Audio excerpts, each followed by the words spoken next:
আলাদা গণবিজ্ঞপ্তির দাবিতে যে সকল শিক্ষকরা আন্দোলন করছিলেন সেই সকল শিক্ষকদের একটি প্রতিনিধি দল শিক্ষা মন্ত্রণালয়ে এসেছিল। তারা হচ্ছে অতিরিক্ত সচিব মিজানুর রহমান এবং এনটিএসসির ভারপ্রাপ্ত চেয়ারম্যান নূরে আলম সিদ্দিকী তার সঙ্গে আলোচনা করেছেন। দীর্ঘ আলোচনার পর তারা এখন বের হয়েছেন, সেই আলোচনা শেষ হয়েছে। এখন আসলে আমরা শিক্ষক নেতাদের কাছে জানতে চাই যে আসলে তারা কী আলোচনা হয়েছে, কতটুকু আশ্বাস তারা পেয়েছেন।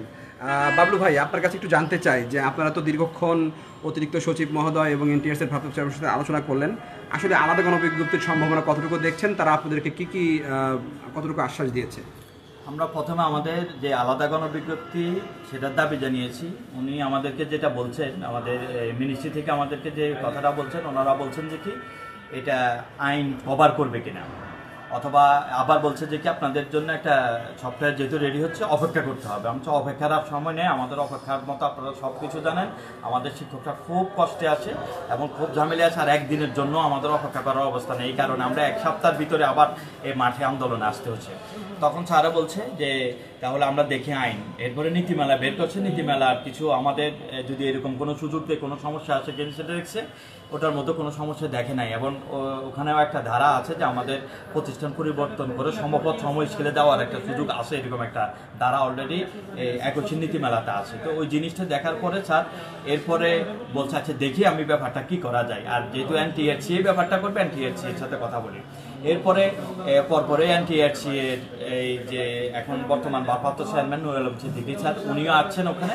এসে ওনাকে আমরা সবাই মিলে খুব অনুরোধ করেছি, স্যার আমাদের এই ব্যাপারটাতে এবার একটু সহায়তা করেন। আমাদের আপনার কারো পদও ব্লক করবো না, আর কারো পদ আমরা করবো না।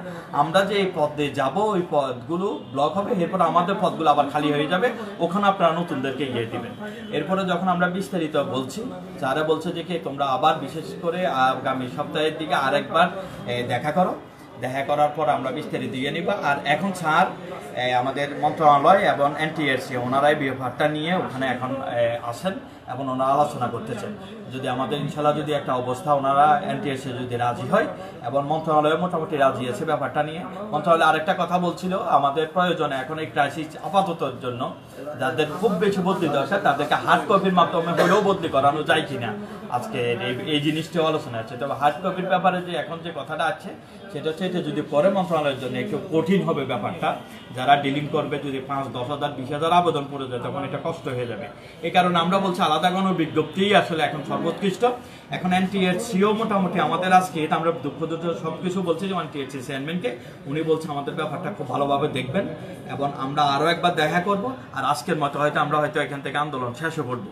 আন্দোলন শেষ করে এরপরে এক্সট্রা আগামী সপ্তাহে ওনাদের সাথে আরেকবার বসে আশা করি ওনারা ব্যাপারটা আমাদের বিষয়টা খুব ভালোভাবে নিয়েছেন। আশা করি একটা পর্যায়ে আসবে। আচ্ছা বাবলু ভাই, আমি একটু জানতে চাই, সেটা হচ্ছে ওখানে মামলার একটি বিষয় নিয়ে আলোচনা হয়েছিল, মামলার বিষয়টা আসলে কি সেটা একটু জানতে চাই।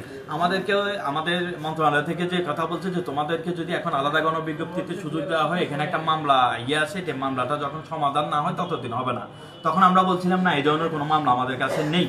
এরপরে এনটিএসসি চেয়ারম্যান স্যারও একই কথা বলছেন। পরে যখন এনটিএসসি চেয়ারম্যান স্যার যে তোমাদের একটা মামলা আছে এই গণবিজ্ঞপ্তিতে আবেদন এবং আমাদের এই এনটিএসসির মাধ্যমে নিয়োগের একটা মামলা আছে, তখন আমরা বলছি এটা আসলে ওই মামলাটা, উনি বলছে মামলাটা যখন সমাধান হবে তখন দেখবো।